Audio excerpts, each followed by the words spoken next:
शान।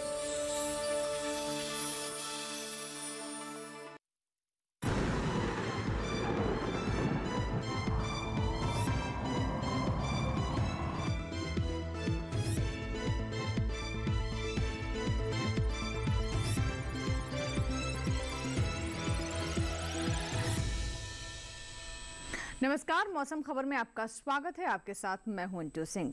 मौसम खबर में जानेंगे अगले 24 से 48 घंटों में कैसा रहेगा मौसम का हाल, कहां होगी बारिश, कहां चलेंगी तेज हवाएं, कैसी रहेगी तापमान की स्थिति। लेकिन शुरुआत करते हैं मौसम से जुड़ी 5 बड़ी खबरों के साथ। वो कौन से 5 बड़ी खबरें, आइए नजर डालते हैं उन पर सिलसिलेवार तरीके से। सबसे पहले आपको बताते हैं उत्तराखंड के बारे में, जहाँ पर कुछ जगहों पर ओले पड़ने की संभावना फिलहाल अभी बनी हुई है। कहीं कहीं पर ओले पड़ सकते हैं। अगली खबर जुड़ी हुई है असम से। असम के बारे में आपको बता दें कि यहाँ भी कहीं कहीं ओले पड़ सकते हैं। असम में भी कहीं कहीं ओलावृष्टि हो सकती है। तीसरी खबर है मेघालय से जुड़ी हुई, जहां पर कुछ हिस्सों में ओले पड़ने के आसार हैं, यानी असम के साथ साथ मेघालय में भी ओलावृष्टि कुछ एक क्षेत्रों में हो सकती है। अरुणाचल प्रदेश की बात करें तो यहाँ पर कुछ हिस्सों में बर्फबारी हो सकती है। अरुणाचल प्रदेश के कुछ हिस्सों में बर्फ गिर सकती है। आगे पूर्वी राजस्थान से जुड़ी खबर है, जहां पर कहीं कहीं धूल भरी आंधी के आसार बनते नजर आ रहे हैं। तो ये थी मौसम से जुड़ी 5 बड़ी खबरें। आइए बात करते हैं गर्मी अपडेट के बारे में, यानी कहाँ कहाँ की गर्मी पड़ रही है ज़्यादा और उसके अनुसार आपको सावधान रहने की ज़रूरत है या नज़र बनाए रखने की आवश्यकता है। तो मैप आप देख सकते हैं, जिसमें खासतौर पर बिहार के बारे में आपको बताएं तो यहाँ पर आप सावधान रहें, क्योंकि काफ़ी यहाँ पर गर्म हवाएं चल सकती हैं और हीट वेव की संभावना बनती नज़र आ रही है। इसके अलावा अगर हम आपको उप हिमालय पश्चिम बंगाल और साथ ही साथ सिक्किम और जैसे कि आप देख रहे हैं गांगे पश्चिम बंगाल की बात करें तो यहाँ भी काफ़ी गर्म हवाएं चल सकती है। तो यहाँ भी सावधान रहें, नज़र बनाए रखें। आइए बात करते हैं मौसम अलर्ट की। मौसम अलर्ट में भी हम आपको यही बताते हैं कि मौसम विभाग की तरफ से किस किस तरह की चेतावनी जारी की जा रही है, जिसको लेकर आपको सावधान रहने की ज़रूरत है। हरे रंग में जो राज्य है उनको लेकर फिलहाल किसी तरह की कोई चेतावनी नहीं है, लेकिन जो क्षेत्र यहाँ आप नारंगी रंग में देख रहे हैं, जिसमें खासतौर पर आप हिमाचल प्रदेश को देख सकते हैं, जहाँ पर कहीं कहीं ओलावृष्टि होने की संभावना, गरज चमक के साथ तेज़ हवाएं भी चल सकती हैं और ओलावृष्टि भी होने की संभावना है। इसी तरीके से आप पंजाब, हरियाणा और साथ ही साथ पश्चिमी उत्तर प्रदेश भी देखिए तो यहाँ भी गरज चमक के साथ बौछारें पड़ने की संभावना है।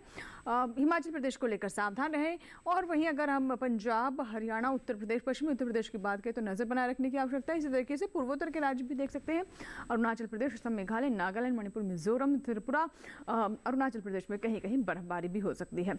आइए बात करते हैं मौसम पूर्वानुमान के, जिसमें हम आपको बारिश के बारे में बताते हैं। अगले 24 से 48 घंटों में बारिश का मिजाज क्या रहेगा, कहाँ कहाँ बारिश हो सकती है। शुरुआत करते हैं जम्मू कश्मीर, लद्दाख से। तो आप देख सकते हैं यहाँ पर अधिकतर जगह बरसात हो सकती है। हिमाचल प्रदेश में भी अधिकतर जगह बारिश होने की संभावना है। इसी तरीके से उत्तराखंड में भी अधिकतर जगहों पर बारिश होने की संभावना है। पंजाब पर नजर डालें तो अनेक जगहों पर बारिश हो सकती है, लेकिन हरियाणा, दिल्ली और उत्तर प्रदेश में यहाँ भी कहीं कहीं बारिश होने की संभावना है। लेकिन हिमाचल प्रदेश, उत्तराखंड और साथ ही साथ जम्मू कश्मीर, लद्दाख की बात करें तो ज़्यादातर जगहों पर बारिश हो सकती है। इसी तरीके से अरुणाचल प्रदेश में भी अधिकतर जगहों पर बारिश होने की संभावना है। असम, मेघालय, उप हिमालय पश्चिम बंगाल और सिक्किम, यहाँ कहीं कहीं बारिश होगी। नागालैंड, मणिपुर, मिजोरम, त्रिपुरा में भी कहीं कहीं बारिश हो सकती है, लेकिन बिहार, झारखंड और गांगे पश्चिम बंगाल में बारिश की संभावना नहीं। ओडिशा में भी कहीं कहीं बारिश होने की संभावना है। दक्षिण भारत की ओर रुख करते हैं, जिसमें अब नजर डालते हैं तमिलनाडु, केरल, बीते दक्षिण कर्नाटक, भीतरी उत्तर कर्नाटक, तटीय आंध्र प्रदेश और तेलंगाना पर सभी जगहों पर कहीं कहीं बारिश होने की संभावना इन सभी क्षेत्रों में बनती नजर आ रही है, लेकिन रायलसीमा में फिलहाल बारिश की संभावना नहीं है। मध्य भारत की ओर रुख करते हैं, जिसमें पश्चिमी राजस्थान की बात करें तो वहाँ बारिश की संभावना नहीं है। इसके अलावा पूर्वी राजस्थान में हालांकि कहीं कहीं बारिश हो सकती है। मध्य प्रदेश में, पश्चिमी मध्य प्रदेश, पूर्वी मध्य प्रदेश में कहीं कहीं बारिश होने की संभावना है। छत्तीसगढ़, विदर्भ, मराठवाड़ा, मध्य महाराष्ट्र में भी कहीं कहीं बारिश हो सकती है। गुजरात, सौराष्ट्र, कच्छ में कहीं भी बारिश होने की संभावना नहीं है। अब बात करते हैं मौसम की चाल की, यानी पिछले 24 घंटों में मौसम का हाल कैसा रहा। शुरुआत करते हैं जम्मू कश्मीर, लद्दाख के साथ। तो आप देख सकते हैं कि यहाँ पर पिछले 24 से 48 घंटों में बर्फबारी हुई है, लद्दाख में भी और साथ ही साथ जम्मू कश्मीर में बारिश भी कहीं कहीं हुई है। इसी तरीके से हिमाचल प्रदेश में भी आप देख सकते हैं कि ओलावृष्टि कहीं कहीं हुई और काफ़ी तेज़ हवाएं चली और बारिश भी हुई। उत्तराखंड में भी ऐसे हालात रहे। पंजाब, हरियाणा, पश्चिमी उत्तर प्रदेश, पूर्वी उत्तर प्रदेश में भी आप देख सकते हैं काफ़ी तेज़ हवाएं यहाँ पर चली हैं, गर्म हवाएं चली हैं। अब नजर डालते हैं पूर्वोत्तर की ओर। अरुणाचल प्रदेश में पिछले 24 घंटों में बारिश दर्ज की गई है। असम, मेघालय, नागालैंड, मणिपुर, मिजोरम, त्रिपुरा, इसमें खासतौर पर असम की बात करें तो यहाँ पर ओलावृष्टि हुई है। नागालैंड, मणिपुर, मिजोरम, त्रिपुरा में भी तेज हवाओं के साथ बारिश हुई है। है। दक्षिण की ओर तमिलनाडु, केरल और तेलंगाना और तटीय आंध्र प्रदेश में सभी क्षेत्रों में आप जैसा कि देख रहे हैं कि पिछले 24 घंटों में बारिश दर्ज की गई है। तो देश के विभिन्न हिस्सों में पिछले 24-48 घंटों में कैसा रहा मौसम का मिजाज, जिसके बारे में हम आपको बता रहे हैं। जिसमें अभी दक्षिण भारत में हमने आपको खासतौर पर केरल, तमिलनाडु के बारे में बताया, जहां पर पिछले 24 घंटों में बारिश दर्ज की गई है। और ऊपर हम रुक करते हैं, विदर्भ की बात करें तो पिछले 24 घंटों में यहाँ भी कहीं कहीं बारिश दर्ज की गई है। लेकिन पश्चिमी मध्य प्रदेश में गरज चमक के साथ बौछारें पड़ी हैं, तेज हवाएं भी यहाँ पर चली हैं। इसी तरीके से आप गुजरात में भी देख सकते हैं, गरज चमक के साथ तेज हवाएं भी चली हैं। यानी यहाँ पर भी गरज चमक के साथ तेज हवाओं की वजह से लोगों को कुछ क्षेत्रों में परेशानियों का सामना करना पड़ा है। इसी के साथ ही मौसम खबर में आपको दिखाते हैं देश के अन्य हिस्सों में कैसी रही तापमान की स्थिति। और फिलहाल यहाँ लेंगे छोटा सा break.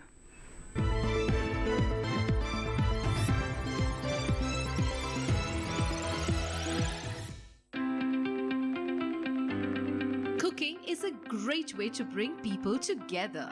But have you ever thought about the heart of your kitchen? The LPG gas stove?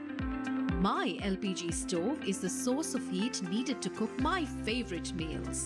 My stove meets ISI and BIS standards and has special pan support, spill tray and specially designed flow valve, making it capable of achieving maximum efficiency, leading to reduction in cooking fuel cost to half compared with conventional fuels. So now I happily enjoy cooking. Enjoy a healthy meal by cooking happily with LPG stoves. Use ISI marked LPG stove. Save energy and cooking time for your family.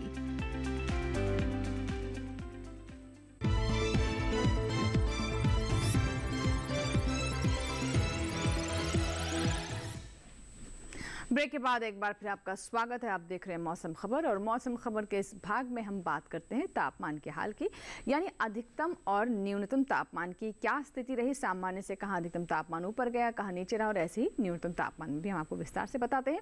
शुरुआत करते हैं खासतौर पर अरुणाचल प्रदेश, असम, मेघालय की बात करें तो आप देख सकते हैं 5 डिग्री सेल्सियस यहाँ पर अधिकतम तापमान सामान्य से ज़्यादा रहा। इसी तरीके से देख सकते हो हिमालय, पश्चिम बंगाल और सिक्किम, बिहार में भी 5 डिग्री से अधिकतम तापमान सामान्य से ज़्यादा दर्ज किया गया है। नजर डालते हैं पूर्वोत्तर के राज्यों में, जिसमें नागालैंड, मणिपुर, मिजोरम और त्रिपुरा की बात करते हैं। यहाँ आप देख सकते हैं 3 से 5 डिग्री सेल्सियस के बीच में यहाँ भी अधिकतम तापमान सामान्य से ज़्यादा दर्ज किया गया है, नागालैंड, मणिपुर, मिजोरम और त्रिपुरा में। नजर डालते हैं अब मध्य भारत पर, जिसमें आपको हम पूर्वी मध्य प्रदेश के बारे में बताएं तो आप देख सकते हैं कि 3 से 5 डिग्री सेल्सियस के बीच में यहाँ भी अधिकतम तापमान सामान्य से अधिक दर्ज किया गया है। ऊपर अगर पंजाब, हरियाणा, पश्चिमी उत्तर प्रदेश और पूर्वी उत्तर प्रदेश की बात करें तो यहाँ भी ऐसी ही स्थिति रही। मध्य भारत में अब पश्चिमी मध्य प्रदेश की बात करें थे, विदर्भ पर नजर डालें तो 103 डिग्री सेल्सियस के बीच में यहाँ भी अधिकतम तापमान सामान्य से ज़्यादा दर्ज किया गया, यानी 1 से 3 डिग्री सेल्सियस के बीच में अधिकतम तापमान ज़्यादा रहा है। कोंकण, गोवा में भी ऐसी ही स्थिति रही है। नजर डालते हैं तमिलनाडु, पुडुचेरी, तटीय आंध्र प्रदेश और तेलंगाना पर तो 1 से 3 डिग्री सेल्सियस के बीच में यहाँ भी अधिकतम तापमान सामान्य से ज़्यादा दर्ज किया गया है। तो देश के विभिन्न हिस्सों में अधिकतम तापमान की स्थिति क्या रही, कहाँ ज़्यादा रहा, कहाँ कम रहा, उस पर हम नजर डाल रहे हैं। और जम्मू कश्मीर, लद्दाख की बात कर ले तो यहाँ आप देख सकते हैं कि अधिकतम तापमान सामान्य से 5 डिग्री सेल्सियस कम दर्ज किया गया है और इसके पीछे वजह हो सकती है काफ़ी ज़्यादा बारिश भी इन क्षेत्रों में हो रही है। आगे आपको बताते हैं सबसे ज़्यादा तापमान पूर्वी उत्तर प्रदेश के प्रयागराज में 44.2 डिग्री सेल्सियस दर्ज किया गया है। तो ये तो बात हुई अधिकतम तापमान की। आइए अब नजर डालते हैं न्यूनतम तापमान पर, जिसमें हरियाणा से हम शुरुआत करते हैं। हरियाणा और दिल्ली में आप देख सकते हैं न्यूनतम तापमान सामान्य से 3 से 5 डिग्री सेल्सियस ज़्यादा दर्ज किया गया है, यानी अधिकतम और न्यूनतम तापमान दोनों में ही हमने देखा है कि यहाँ पर इजाफा रहा है हरियाणा और साथ ही दिल्ली में। रुक करते हैं बिहार और पूर्वी उत्तर प्रदेश की ओर, तो यहाँ न्यूनतम तापमान आप देख सकते हैं 3 से 5 डिग्री सेल्सियस यहाँ भी अधिक दर्ज किया गया है। अधिकतम और न्यूनतम तापमान दोनों में ही यहाँ पर हम देख रहे हैं कि ज़्यादा रहा है तापमान। 3 से 5 डिग्री सेल्सियस के बीच में यहाँ पर न्यूनतम तापमान सामान्य से ज़्यादा दर्ज किया गया है। आगे पश्चिम बंगाल और हिमालय, पश्चिम बंगाल और सिक्किम की बात कर ले तो यहाँ आप देखिए 1 से 3 डिग्री सेल्सियस के बीच में अधिकतम तापमान, न्यूनतम तापमान सामान्य से ज़्यादा दर्ज किया गया है। पूर्वोत्तर के राज्यों में नागालैंड, मणिपुर, मिजोरम, त्रिपुरा, असम, मेघालय भी देखिए यहाँ पर 1 से 3 डिग्री सेल्सियस के बीच में न्यूनतम तापमान इन क्षेत्रों में भी ज़्यादा दर्ज किया गया है। आइए अब नज़र डालते हैं मध्य भारत पर, जिसमें हम पश्चिमी मध्य प्रदेश, पूर्वी मध्य प्रदेश की बात कर लेते हैं पहले, तो यहाँ आप देख सकते हैं कि 1 से 3 डिग्री सेल्सियस न्यूनतम तापमान सामान्य से ज़्यादा रहा है। पूर्वी राजस्थान, मध्य महाराष्ट्र, सौराष्ट्र, कच्छ में भी यहाँ 1 से 3 डिग्री सेल्सियस के बीच में न्यूनतम तापमान सामान्य से अधिक दर्ज किया गया है। जम्मू कश्मीर, लद्दाख, हिमाचल प्रदेश, पंजाब, उत्तराखंड, पश्चिमी उत्तर प्रदेश में भी न्यूनतम तापमान सामान्य से 1 से 3 डिग्री सेल्सियस ज़्यादा दर्ज किया गया है। देख सकते हैं आप, जम्मू कश्मीर, लद्दाख, हिमाचल प्रदेश, उत्तराखंड, ये सभी क्षेत्र हैं जिनके बारे में भी हमने आपको बताया। तटीय आंध्र प्रदेश, रायलसीमा की बात करें तो यहाँ हालांकि तापमान, जो न्यूनतम तापमान है 1 से 3 डिग्री सेल्सियस कम दर्ज किया गया है। सामान्य से यहाँ पर 1 से 3 डिग्री सेल्सियस की कमी दर्ज की गई है न्यूनतम तापमान में। और नजर डालते हैं सबसे कम तापमान की, तो आप देख सकते हैं हिमाचल प्रदेश के ऊना में 16.7 डिग्री सेल्सियस तापमान दर्ज किया गया है। और आइए अब नजर डालते हैं देश के अन्य हिस्सों पर तापमान की क्या स्थिति रही, कैसा रहा अधिकतम और न्यूनतम तापमान।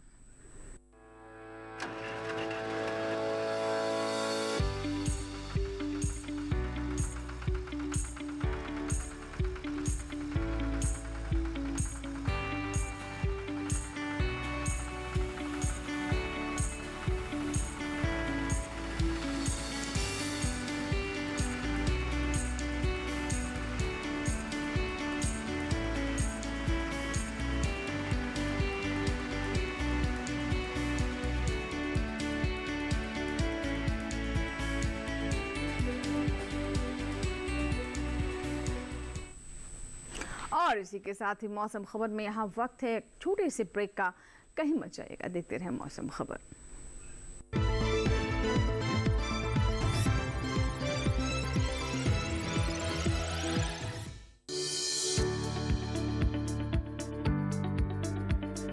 कृषि और पशुपालन है एक दूसरे के पूरक। घर आंगन से लेकर व्यावसायिक फार्म तक, मुर्गी पालन से लेकर रेगिस्तान के जहाज तक। बीमारियों से अब पशुपालक ना हो परेशान। विशेषज्ञ करेंगे आपकी समस्या का समाधान। जुड़िए हमसे, पूछिए अपने सवाल। ईमेल के जरिए भी आप हमारे साथ जुड़ सकते हैं। हमारी ईमेल आईडी है ddkisanapc@gmail.com। हमारे टोल फ्री नंबर हैं 1800-113060 और 1800-113061। देखिए अपना पशु चिकित्सक हर रविवार शाम 6:30 बजे दूरदर्शन किसान चैनल पर।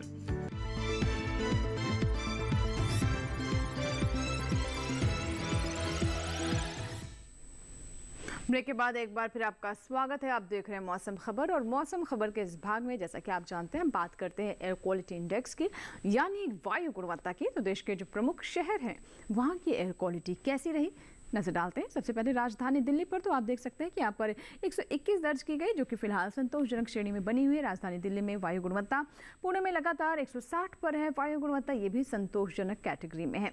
आगे आपको बताते हैं पटना के बारे में, तो पटना में 245 है और ये थोड़ी खराब श्रेणी में है, यानी खराब है यहाँ की वायु गुणवत्ता फिलहाल। और आप देख सकते हैं कि बेंगलुरु में 79 है, माफ कीजिए 89 है यहाँ पर वायु गुणवत्ता। और इसी तरीके से हैदराबाद में आप देख सकते हैं 104 है, जो कि फिलहाल संतोषजनक श्रेणी में है। 100 से महज 4 अंक ऊपर है, इसलिए फिलहाल ये संतोषजनक श्रेणी में है।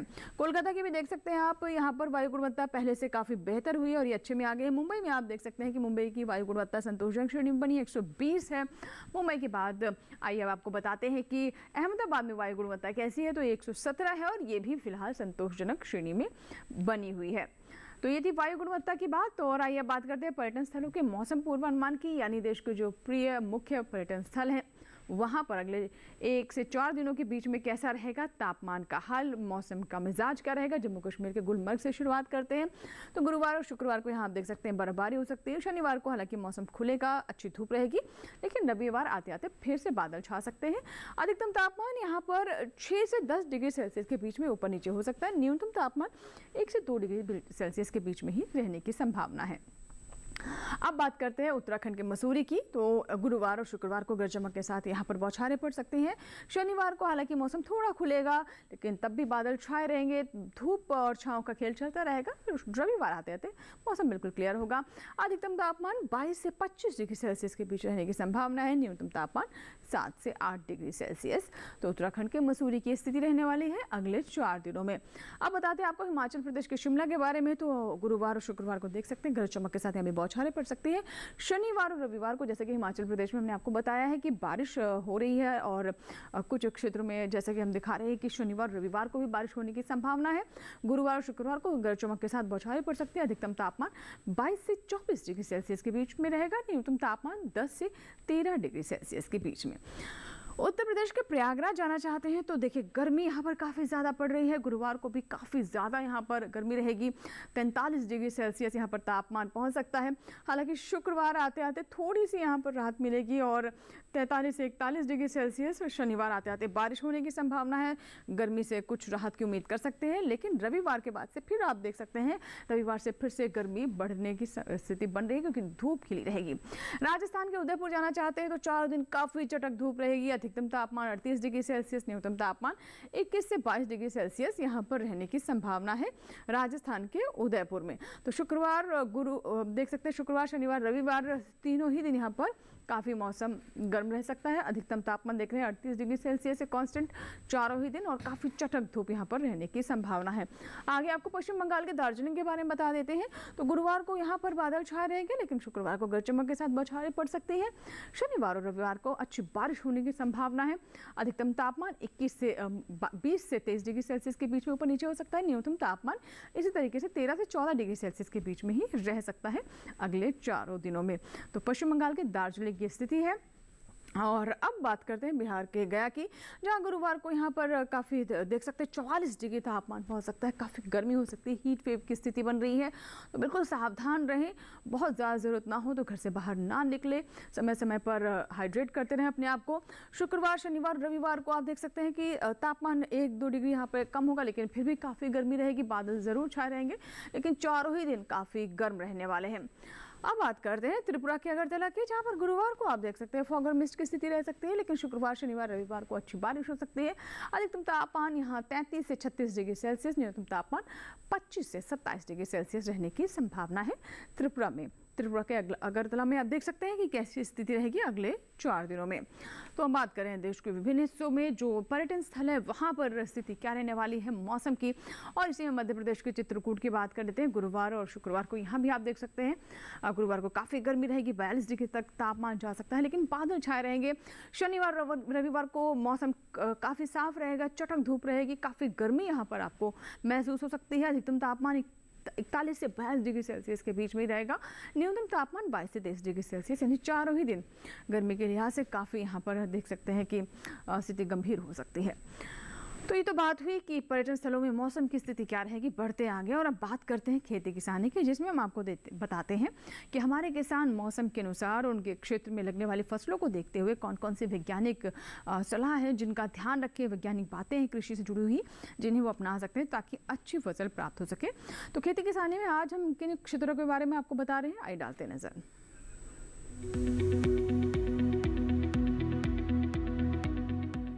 गेहूं की फसल को पकने के तुरंत बाद काट लेना चाहिए, क्योंकि फसल अधिक पकने पर कुछ प्रजातियों में दाने झड़ने लगते हैं। कटाई में देरी करने पर चिड़ियों और चूहों से भी नुकसान का खतरा रहता है। कभी कभी देरी फसल की गुणवत्ता पर भी असर डालती है। गेहूं की कटाई के बाद अप्रैल में भी गन्ना लगा सकते हैं। इसके लिए सही किस्म का चुनाव करना होगा।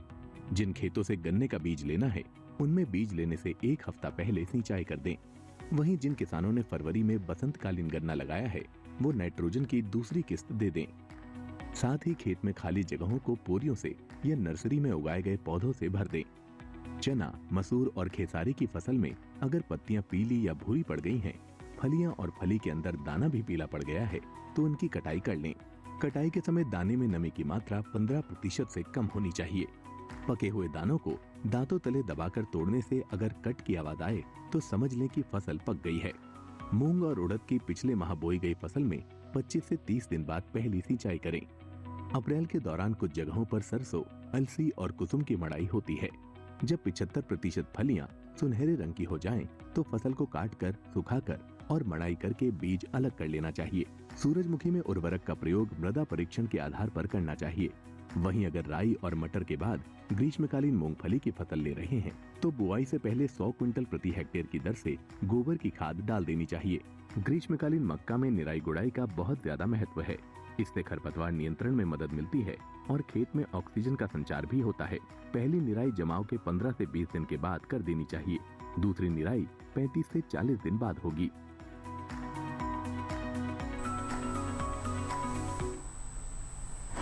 तो ये थी खेती किसानी से जुड़ी हमारी रिपोर्ट। बढ़ते आगे और बात करते हैं आज की फसल की, जिसमें हम आपको एक विशेष फसल के बारे में जानकारी देते हैं। और इसी में आज हम आपको जानकारी देने वाले हैं बैंगन के बारे में। बैंगन काफ़ी ख़ास फसल है, सब्जियों में काफ़ी पसंद भी किया जाता है और इसके लिए उपयुक्त समय भी है। लेकिन बैंगन में कीट और बीमारियों की भी आशंका काफ़ी बनी रहती है। तो आइए देखते हैं बैंगन पर हमारी आज की रिपोर्ट।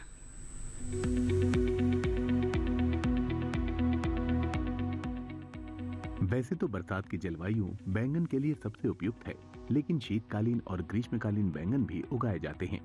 अच्छी बात यह है कि बैंगन की खेती हर तरह की उपजाऊ मिट्टी में की जा सकती है। फिर भी दोमट मिट्टी इसके लिए सबसे बेहतर मानी जाती है।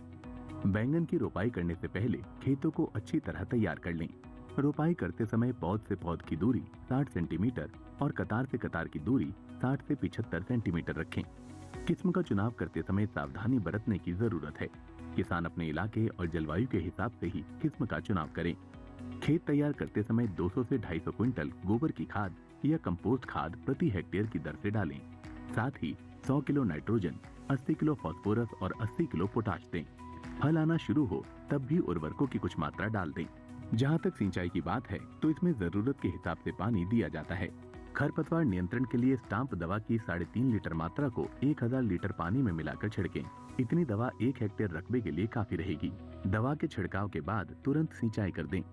बैंगन की फसल में तना और फल भेदक कीटों का खतरा रहता है। इससे बचाव के लिए किसान साइपरमेथ्रिन की 1 मिलीलीटर मात्रा को 1 लीटर पानी में मिलाकर छिड़काव करें। ध्यान रखें कि दवा का छिड़काव विशेषज्ञों की सलाह से मौसम साफ रहने पर ही करना है। तो ये थे हमारे आज की फसल, जिसमें आपने बैंगन के बारे में जाना। इसी के साथ ही मौसम खबर में फिलहाल इतना ही, लेकिन आपको बता दें कि आप हमारा एक कार्यक्रम हमारे YouTube चैनल पर भी देख सकते हैं।